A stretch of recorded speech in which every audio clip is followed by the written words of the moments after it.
Okay, so I guess the saying is it takes half the length of the relationship to get over someone. Who made this? An air sign? Like, actually, no, for air signs, it takes, actually, they've been over it like 2 days before the relationship ended.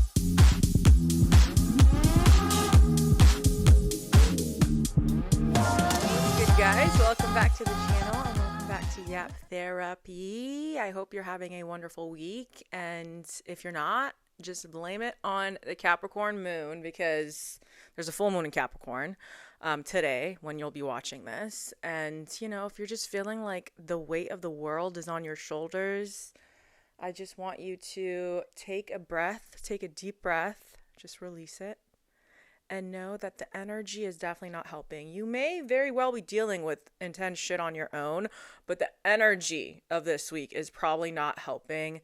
Capricorn is ruled by Saturn, and I believe Saturn retrograde is starting soon if it hasn't already. So we're going to be really, working with our innermost thoughts, and our sense of responsibility is going to be at the forefront of our mind, which tends to feel a little bit too serious, especially during summer. I think a lot of people, I always say it's funny how Cancer season falls dead in the center of summer. So it can be kind of confusing because the vibes are saying carefree and summertime, but Cancer season and a Capricorn full moon is saying, I feel emotional and I'm being really hard on myself. So if that's how you're feeling this week, take it easy.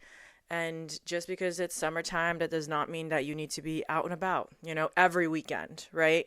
Because listen, it's fun being out and about. But if the energy's not hitting, work through whatever toxic relationship you have with FOMO, work through that. So you're not out just for the sake of feeling like you should be out or just because your friends are out. I think it's so important to check in with yourself and ask yourself if you want to be out. And I think that gets easier when you get older, right? I think the younger I was, the more I dealt with extreme FOMO.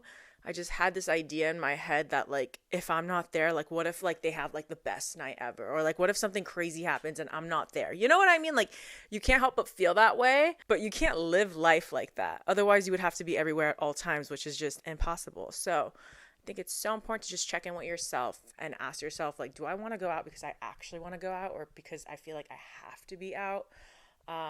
Because that matters and it affects how much fun you have when you're out. Like, if you actually want to be there, you're going to go in there with good energy. You're going to be bringing the good energy too, right? You're going to have a better time. But if you're going out because you feel like you have to be, or maybe someone's guilt tripping you, maybe your friends are guilt tripping you, either way, you're not going to have the best time out. So might as well just disappoint them and tell them you're not going, right? To take care of yourself. And I think it's just so important, especially during Cancer season, especially during this Jupiter and Cancer, transit that we're having up until next summer. I think it's so important to lean into that softer life and really nurture yourself in all aspects of the word, right?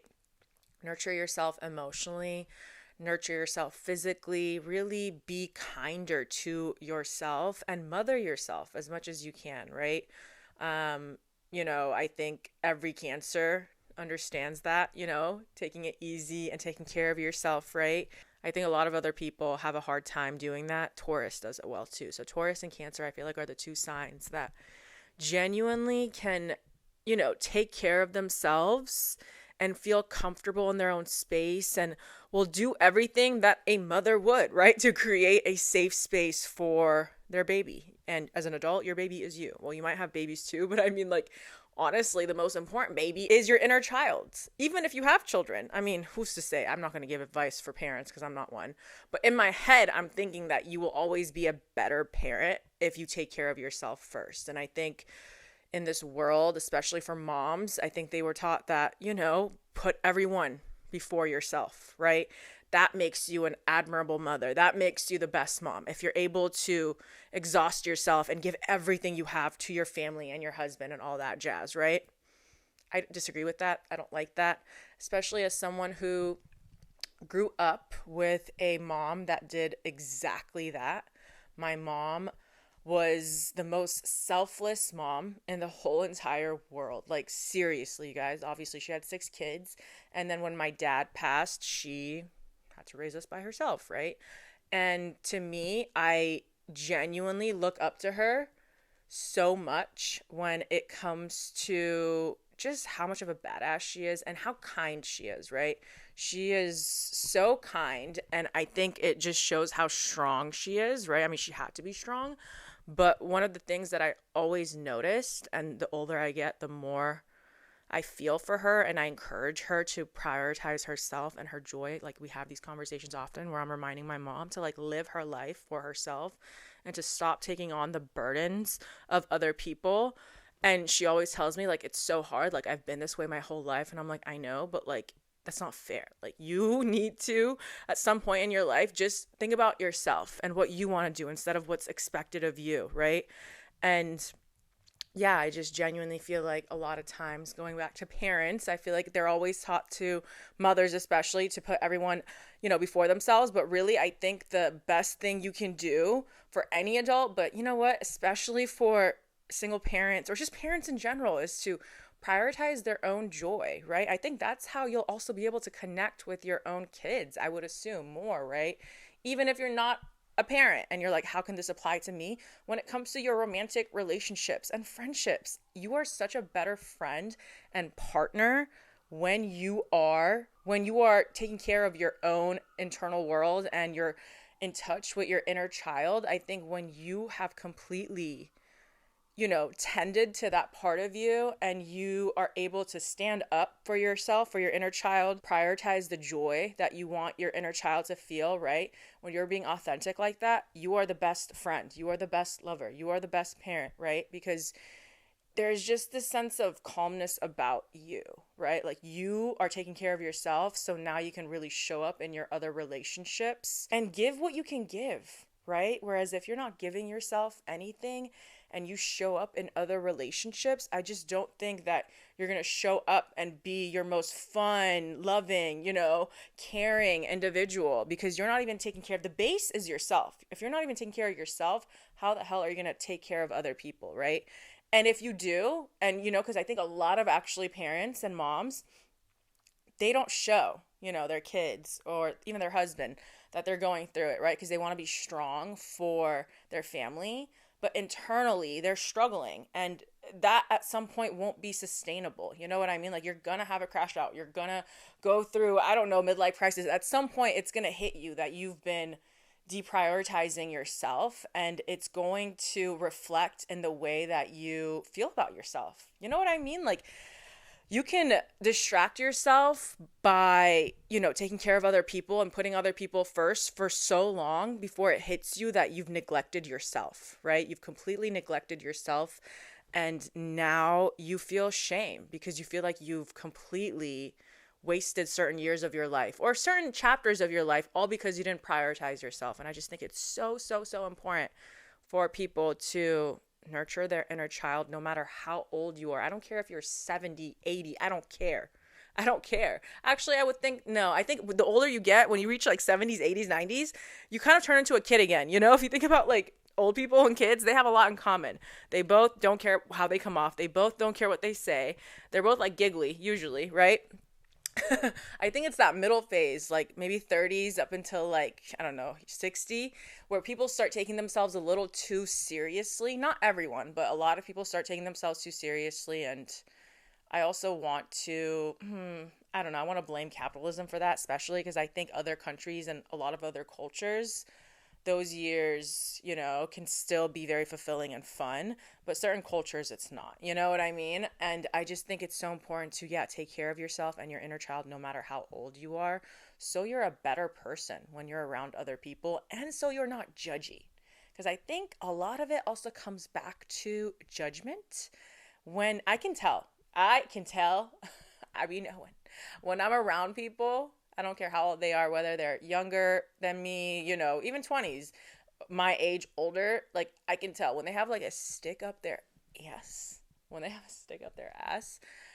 I can usually tell like what it is, either you're not getting fucked. No, like for real, either that, like take that stick out of your ass, or or that tie that you have with your inner child is severed so much that you have lost sight of anything and everything that brings you joy, right? So you're just not fun to be around because you don't even like yourself. You know what I mean? And I know that sounds harsh, but I promise you, a lot of people that you come across that are a little too serious, that when you're around them, you just feel like you're being judged. You know what I mean? Who wants to be around people that are always making them feel judged? You know, and it doesn't always have to be parents. It could be a coworker. It could be someone, anyone, even friends. There are some friends that are just like judgy. And it's like, why are you friends with people that are just judging you constantly? You know? And I'm not talking about the friends that keep you accountable. That's not what we're talking about. We're talking about friends that are just, they always have a snake face, or they're always in a bad mood, and they're just, every time you have something good to say, or every time someone's laughing, they find a way to take away that joy, or they tell you that you're acting childish just because you're giggling and you're doing dumb shit. You know what I mean? You need to get rid of those people, and those people need to, get in touch with their inner child, because you are miserable for a reason. You're miserable because you're judging. You know what I mean? You're judging, and internally, a lot of them maybe won't admit this unless they go to therapy. It's because they're jealous. They're jealous of people that feel free, right? They're jealous of people that are taking care of themselves and their mental health. And, because that's ultimately what it is. If someone's happy, if someone's like genuinely happy and takes life not so seriously, makes decisions with their heart, is generally just joyous and excited about life, those people are free, right? They're free because they've learned to let go of these expectations that life tries to throw at you, right? And I hate these expectations because they don't really mean shit, right? Societal expectations, who's coming down? Is God coming down and letting me know if I don't do these? Like, no, you can do whatever the hell you want to do. It's just depending on how different you do things. Yes, there will be more people judging you because everyone feels comfortable following the same set of rules in society. And if you just so happen to be someone that completely steps out of that and, makes up your own rules, people are gonna look at you funny. People, because you're triggering them, you're completely triggering them, and you're going against what they're comfortable with, right? Because people feel comfortable, most people feel comfortable with people that are doing life like them, right? Because to them, you're not making them think about whether they're doing the right thing, right? When everyone's living life like you, following the same set of rules like you feel like, okay, great, I'm doing what I need to be doing in life. And even if I'm a little miserable and I'm annoyed, well, everyone else is too. Yet we're still all doing what we need to be doing, which is going to school, getting married, having kids, buying the house with a white picket fence, whatever, blah, blah, blah, blah, blah. And if you want those things, perfect. I don't care. I'm talking about people that feel like they have to do that, but internally they don't want to, right? So when they see people that are free, people that are, in tune with their inner child, it triggers them because it unlocks this voice in their head, which is probably their most authentic voice or their intuition. And it's telling them, hey, like, oh my God, like, what if we did that? Like, why did you stop doing the things you love? When did we become so fucking annoying and, so serious about life? When did we just give up on our dreams? Those voices will start coming to the forefront of their mind, right? And that will trigger the hell out of them. So what do? They could do one of two things. They could really sit with that voice, go to therapy, do some shadow work, journal, and then come to the realization of, okay, I think something's missing in my life, because why else would I be so triggered by someone living life differently than me? Why would I be so triggered by someone following a creative career path? Why would I be so triggered by people that take risks, right? And do things differently.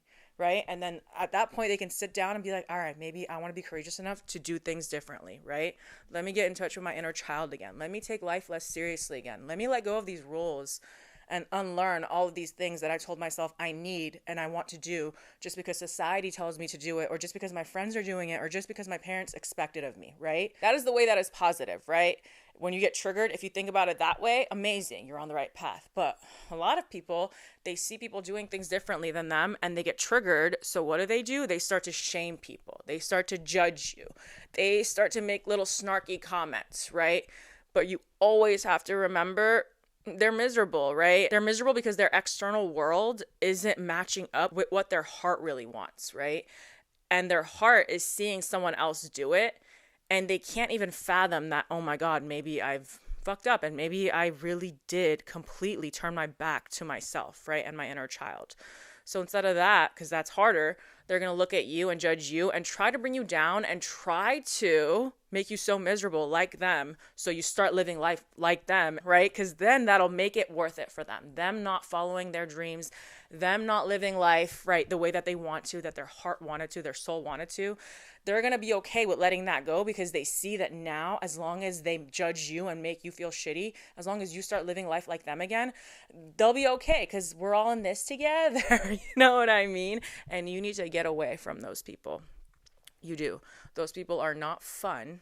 Nobody wants to be around miserable people like that. And nobody wants to be around judgy people like that. Truly, you guys. And if someone's judgy and you're like, I want to make them less judgy, it's possible. But I would think it's one of the personality traits that takes the longest time to release or, change. Because when you are judgy, it's a deep, deep wound, right? It's a deep wound because it's probably connected to your childhood and how much your parents or your guardians or older siblings, they judged you, right? So you take that on. Or because maybe you come from let's say a culture where people are consistently judged, right? So all of that, it's a deep, deep wound. So if you have a partner that's like that, or parent that's like that, or siblings that's like that, whatever it may be, and you're like, maybe they'll change, they might, but it's going to take them a while. So you have to ask yourself, am I strong enough to be around this person and still live my most free and joyous life, Or are they going to ruin it for me because of how judgy they are, right? Towards themselves, and then it bleeds into your life because you're around them. So you need to be very honest with yourself about whether you can be around that while still maintaining your own personal freedom, right? And this perfectly kind of brings me to my next topic, which is my favorite Scorpion quote. And I say Scorpion quote because I love to say it. It's not officially the Scorpion quote, but it should be, which is, people can't ruin what they don't know. Did you hear what I said? People cannot ruin what they don't know. I live by this rule, and I recommend it for anyone that feels like they're being judged, or maybe you just feel like you're always involved in some drama, or people are all up in your business. Be more private. Be more private, set those boundaries, be more private. Maybe you don't even just set boundaries. Maybe you're just always yapping away, when it comes to everyone and anyone. So then they, have the opportunity to judge you and your life because you're telling them all of these things, right? And it could be great things. And again, it's not always about you. People can just be complete haters or judgmental because usually they're not happy with their own life. So if you want to protect yourself from that, just learn to be more mindful of what you share and who you share it with, because I think, obviously words are magic. And if you didn't know, the word abracadabra, right? Abracadabra, used for like magic, it actually has a meaning. Its literal translation, which comes from Hebrew and Greek roots, basically translates to, I create as I speak, or I create through my words, which is actually crazy because it's actually an ancient affirmation for manifestation. We already know that words are powerful and that a lot of manifestation comes from just saying things in present tense, right? And just believing in it. And our voices, you guys, are so, so, so important in this life. Our mind, obviously, but our voices, what we speak, our literal words are magic, right? That's literally what it's saying, abracadabra, right? And I think we just tend to forget. We really tend to forget how powerful our voices are. Obviously our ideas, but what you choose to say out loud is so, so, so powerful. And why I was relating this to what I was talking about in terms of privacy and keeping things that you love or your ideas maybe, or something that you're doing to yourself when you're unsure about whether you should be sharing it with other people. Because to me, there are plenty of people in life that maybe their intentions are good, but because of their own limiting beliefs and their ideas in their head, now they're going to give bad energy to your idea, to your news, to your relationship, right, to your life, because you chose to share it with them. And I think it's so important to protect the things that mean the most to us. Like I said, it could be ideas or whatever it may be. Maybe something big is happening in your life. I think it's important to protect it for as long as you can before you feel like you want to share it with people, if you want to share it with people, because just as much as, our words are magic when it comes to good things, our words are magic when it comes to bad things too, right? And other people saying it as well. So, as much as we all like to think like, oh, I'm just sharing it with people, what they have to say won't affect me. And maybe for some people it doesn't, but for most people it does. Other people's opinions, other people's words will taint the good thing that you have. I think it takes a lot of healing for you to completely ignore what other people have to say about you, especially people close to you. So if you are in a place where other people's words still, hold so much weight, I think you should be, weary of like what you share with other people, just in case they say something that's going to stick with you forever. And you're always going to remember that, whatever they said, whatever negative thing they said, and you're going to associate it with this dream of yours or with this relationship. You're never going to forget these things that people say, especially if it's people close to you. So protect the things you love, protect the people you love, protect your dreams for as long as you can, for as long as you want to, because other people's opinions and their limiting beliefs can completely latch onto your beautiful ideas and your beautiful relationships, right? And your beautiful goals, right? So be wary of that. And this is not me fear-mongering at all. Go with your intuition, right? If you still want to share it with people and you don't care if they're haters or not, perfect, do it, right? But I think a lot of us, and maybe I'm speaking for the water signs, no, I think a lot of people genuinely, as humans, I feel like we just can't help but care about what people have to say about the things that we love or our ideas, right? So I think it's just so important to, take care of the things that you love in this life, right? Because other people can truly mess it up. Some people are sick and they do it on purpose, but a lot of people, they don't even know that they're doing it, right? Because they're voicing, their opinions based off of their own fear. And you don't want that tainting you or your life or your relationships or your ideas at all. You want to protect those things like they're your babies, because they are. I was thinking about people that date, and I was thinking about people that have rosters, right? And people that can't do rosters. And obviously people that can't do rosters, and if you don't know what a roster is, I mean, I don't know how you don't know, but you know what? Who cares? Roster is basically, in terms of dating, it's when you have multiple people, right? Multiple people that you're dating at once. And like, it's like a known thing, or it's like, oh, I'm going to drop him from my roster. I'm going to add someone new to my roster, right? Like if you're dating 5 guys and one of them fucked up, you're like, oh, I'm dropping him from my roster. And then you start talking to someone new and now he's a part of your roster, right? So you have multiple people that you're dating at once that are, making you feel good, maybe, hopefully. And I think in theory, a lot of people want a roster because they want to have options. And I love that. Do what you want to do. Like, there is no rules to dating except for being honest with yourself and other people. That is the only rule to dating that I will stand by forever. I don't care who you are. I don't care if you want to, have sex with 10 people at once, or not at once. You just want to be having sex with so many different people. I don't care that you do that, as long as you're being honest with everyone involved, right? That is the most important thing when it comes to everything in life, is honesty, but especially in dating, because people's feelings are heavily involved, right? So be honest with people and don't keep them in the dark just because you want to have your cake and eat it too. That is the most disgusting thing you can do, because you're making people feel like it's just them. Meanwhile, you're out here with options on options on options.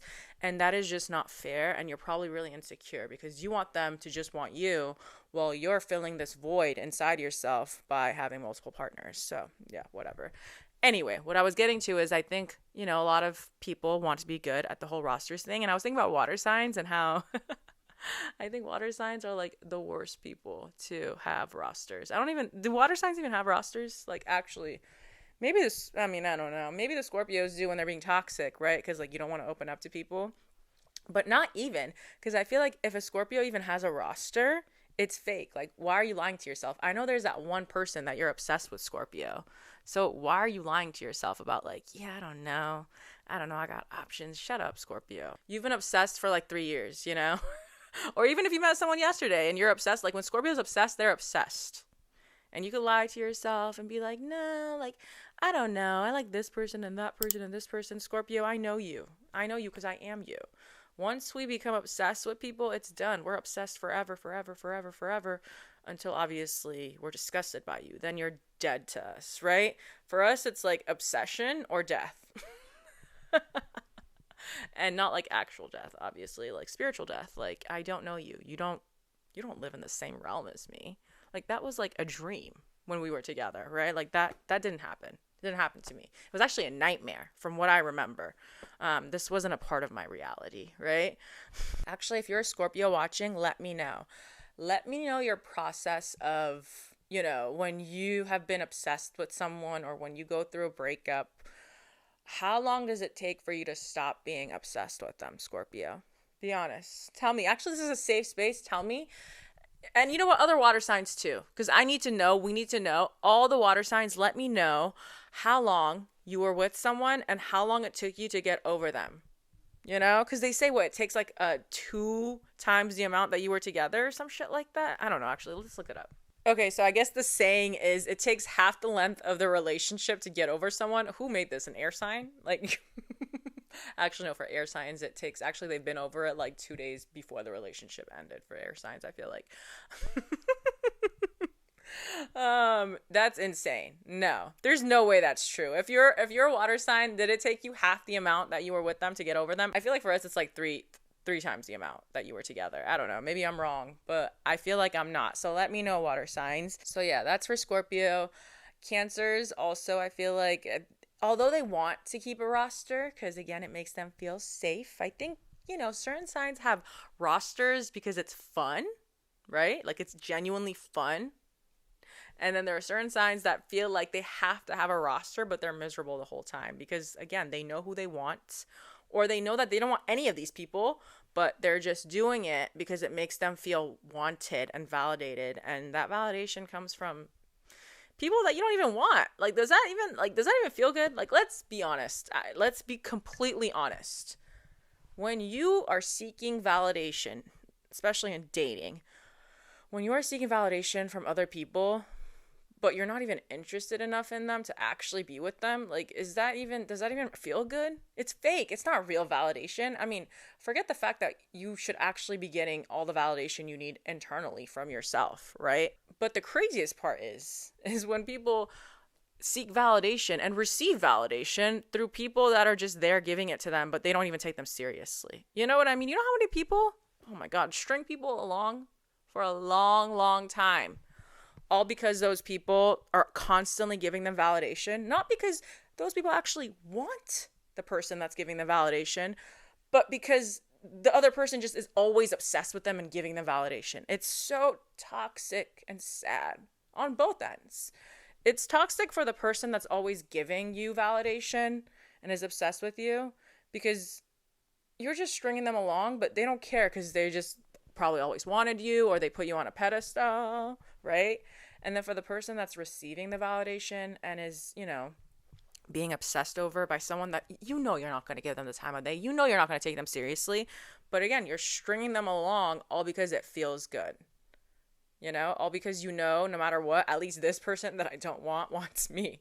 And that's fucked up because that person deserves to be with someone that actually wants them, that takes them seriously, no matter how unserious they are. Every unserious person deserves love too, okay?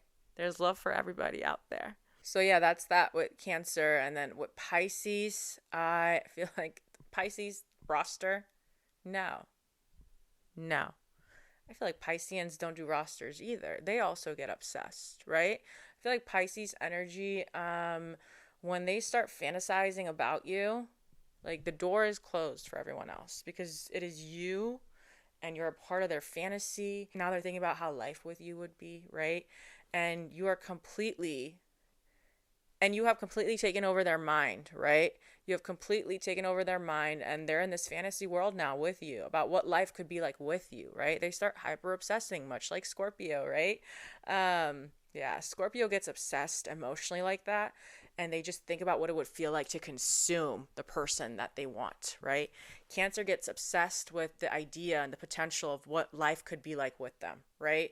Because Cancer is all about, partnership, and they want to create that home, right? So when they think about the person that they want, they start thinking about, oh my gosh, like we could finally have like this perfect relationship, right? And then with Pisces, you are completely a part of their fantasy world, right? Their dream world now.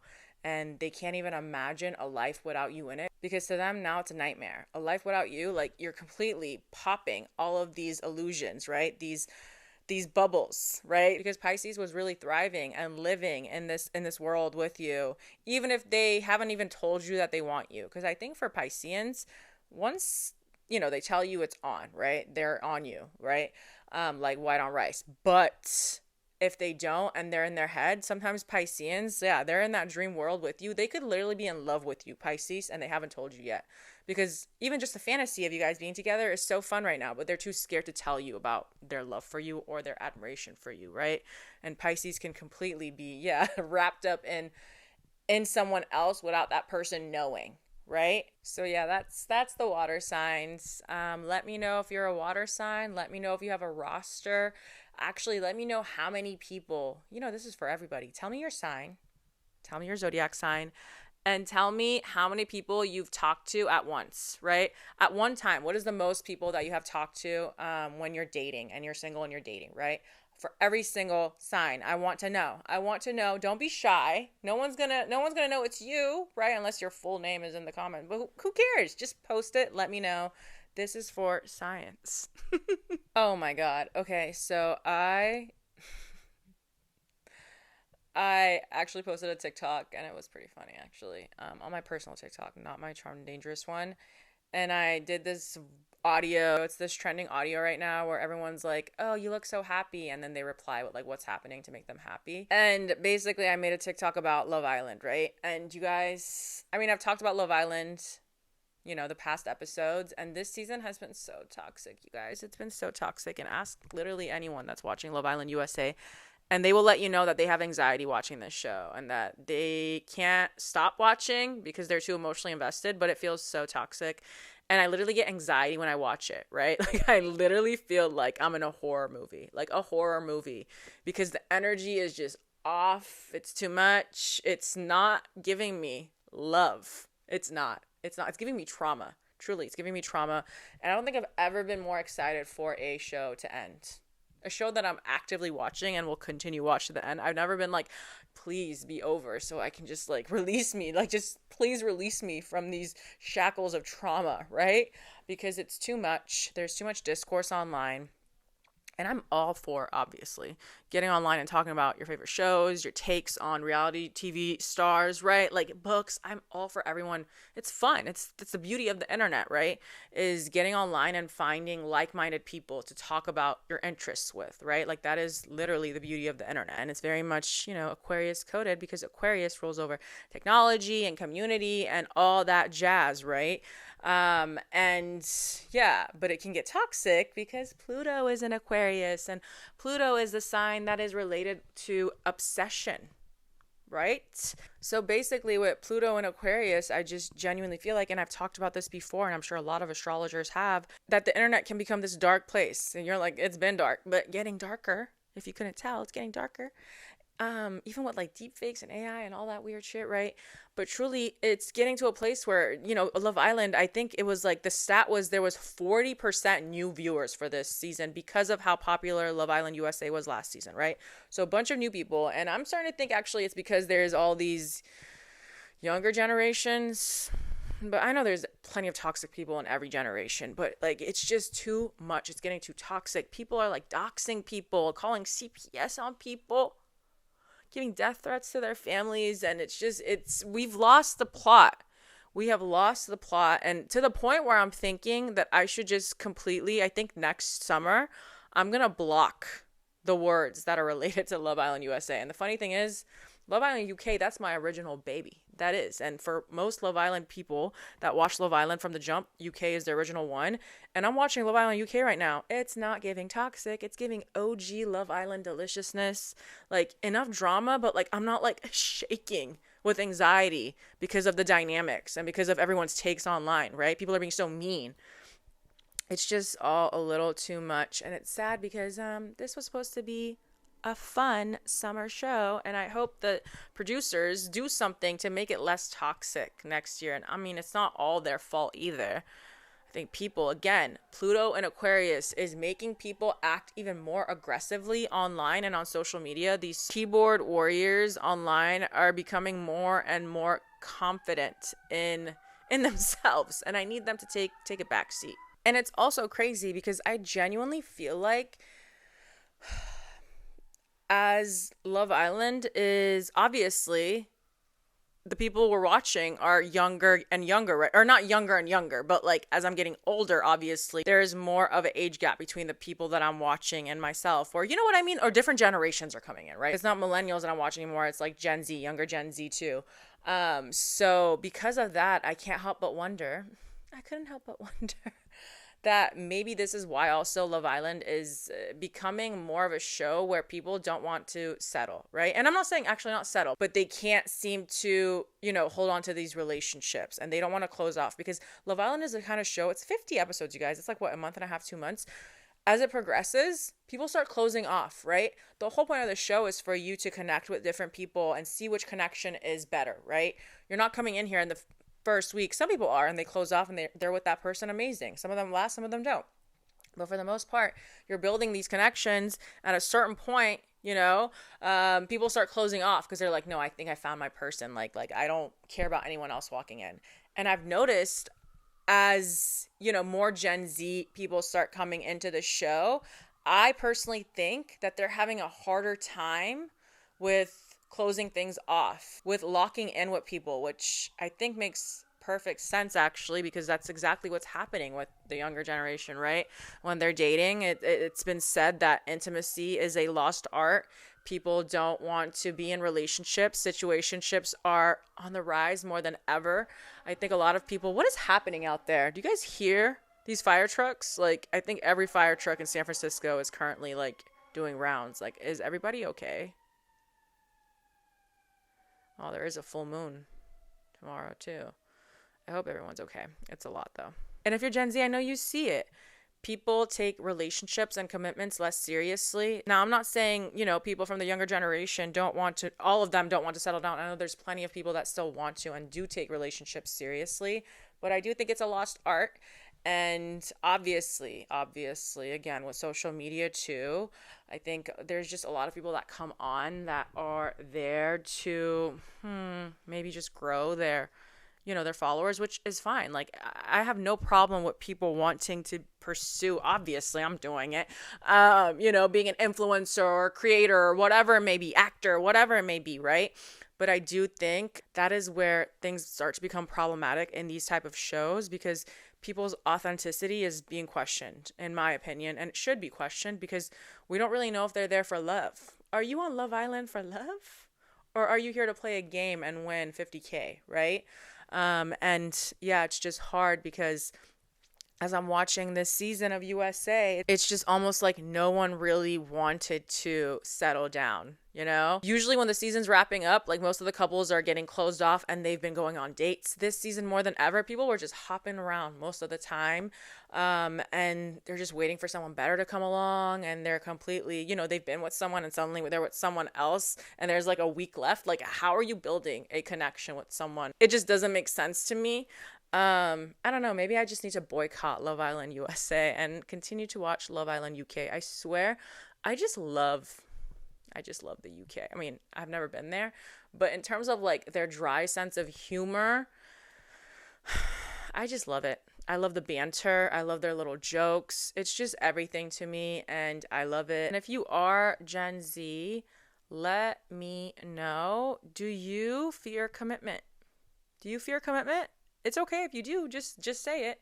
And do you feel like you are always searching for the next best thing when it comes to relationships? Because I just genuinely think a lot of people are. And maybe actually this has nothing to do with Gen Z. I think it has to do with social media. Again, social media is becoming, it's probably been a toxic place since like Facebook came out. But you know what I mean? It's just making people act funny. It's making people act funny in their real life. Like, social media is there for us. My tablet just fell. My iPad just fell behind me and I literally almost shot myself. Okay. Not a ghost. Social media is just has been a place, but I think it's made people act different in real life. Like, social media shouldn't affect who you are in real life. Does that make sense? Who you are in real life can be shown on social media, right? Like, your personality can show itself on social media, and that's real. But you shouldn't be making decisions based off of social media. See what I'm saying? And I think people that are like OG creators from when, influencing became a thing or whatever, I think those people obviously had it good because they were themselves and then they recorded themselves, right? Or whatever, or they, created a page or blog or whatever.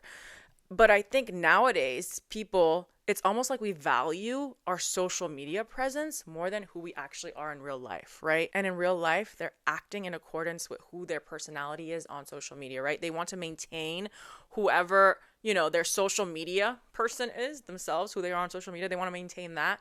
So they start, shifting who they are to fit that, right? And I know maybe that sounds confusing, but it's giving Black Mirror in the sense that I think, like I said, people's identities are so heavily tied to who they are on social media to the point where they're losing sense of who they actually are internally, right? Because social media is a place where, large amounts of people, especially if you have a following, right? It's really easy to fall into the trap of, well, what do people think of me? And what should I do to maintain that, right? Maintain that version of me. Whereas you should just be yourself, and then you share yourself with social media, the parts of yourself that you want to share with social media. But I think a lot of people have just completely lost sight of that. And I think a lot of people, obviously, that are being casted to be on shows, not all of them, but a lot of them on reality shows, they're hyper aware of their persona on social media, and they want to make sure that it's in alignment with, how they're coming off in the real world, right? And on shows, especially because they know people are watching and they're going to be judging them. And that is just so inauthentic to me. Or there's just a disconnect there and they just don't feel good, but they just feel like they have to keep up these pretenses, right? So I think maybe on these dating shows, they should just have normal people, or I don't know, some shit needs to happen because, and I don't know if it will, because truly Pluto and Aquarius, and I know it's going to get good because that's how Pluto works, right? You have to look at the darker side of things and the shadow side of everything before you can see the light, right? You have to see both. You have to burn it all down, the phoenix, right? Before you come back stronger and your sense of resilience takes over, right? So I don't think social media and the internet's gonna be a bad place forever. There's always gonna be, the dark side of the internet and social media. But I do think with Pluto in Aquarius, there's gonna be some sort of revamp, right? With the energy of social media and how people are choosing to express themselves online. Okay, let's wrap up this episode with a fun fact. A really, really fun fact, which was amazing for me to hear because it has to do with the Shah of Iran, so the king of Iran. And I actually recently learned about this from my sister. I don't know how I didn't notice. I'm Iranian, Persian. Like, how did I not know this? It really baffled me, but I have to share it with the class because I love sharing what I learned, especially if it's something that, I find interesting. And obviously, again, if you didn't know, I'm Persian. And the Shah of Iran basically was, who ruled over Iran before the 1979 revolution, which was a very, very sad revolution for most Iranians, I don't want to speak for all of them, but for most, because, our culture was really not taken away, but in a sense taken away, Religious leaders took over our country, and that's when the theocracy really came out to play, right? That's when, our country and our culture was taken over by these religious leaders and everything changed, right? Everything changed. And it's sad because I really don't know what it was like before. I've seen pictures of, my mom, my family before then, but I don't know what it was like, right? So it was really a sad time for most, like I said, Iranians when the government was took over and the Shah was basically forced out of his country, right? But before that, so this actually has to do with cars. So if you're into cars, you're going to find this interesting. So if you didn't know, now you know that the Mercedes-Benz G-Class, aka the G-Wagon, was actually originally developed at the request of the Shah of Iran. His name is Mohammad Reza Pahlavi, and basically they were working on this in the 1970s. And if you're like, is that the truth? It's the truth. Okay, I looked it up, right? I'm not just making this shit up. So basically in the early 1970s, the Shah was one of Benz's biggest stakeholders and a close business partner. And then he approached Mercedes-Benz with the request for a high performance military off-road vehicle that could be actually used by the Iranian military, right? He requested that this car had both luxury and brutal utility, something with the elegance, obviously, of a Mercedes, but the toughness of a tank is what he said he wanted. And then that led to Mercedes actually partnering with an Austrian company known for its off-road capabilities to create the G-Wagon. So the collaboration led to the development of the G-Class in 1972. And the prototype was completed by 1975, and the car was officially actually introduced to the public in 1979, the year of the Iranian Revolution, right? And this is the part where I could just cry and I get sad. Basically, by the time that the G-Wagon was ready for production, the Shah was already overthrown in the 1979 revolution, so he never really got to use the car that he helped inspire. And I just think that is so sad. And, you know, everyone loves their G-Wagons. Do you know the history of the G-Wagon? Do you know? You probably didn't. I didn't even know. So now you know.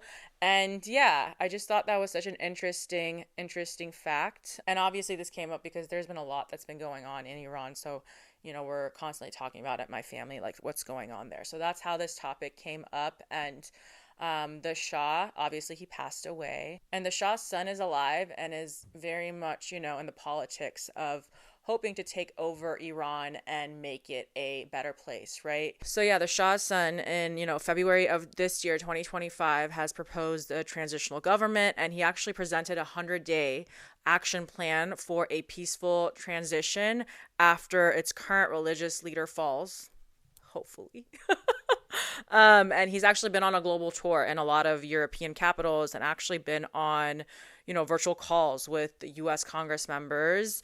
And he's kind of calling it this Berlin Wall moment for Iran. And the best part is he is positioning himself as an interim leader, you know, once the Islamic Republic falls, right?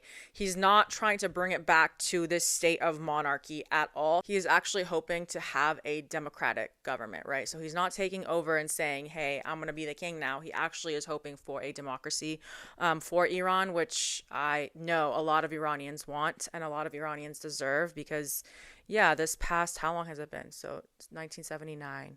Well, like 21 years and then what, 25? Yeah, it's like what, 25? Yeah, like almost 50 years, right? Of the Iranian people struggling to thrive in their own country. And a lot of Iranian immigrants in diaspora, right?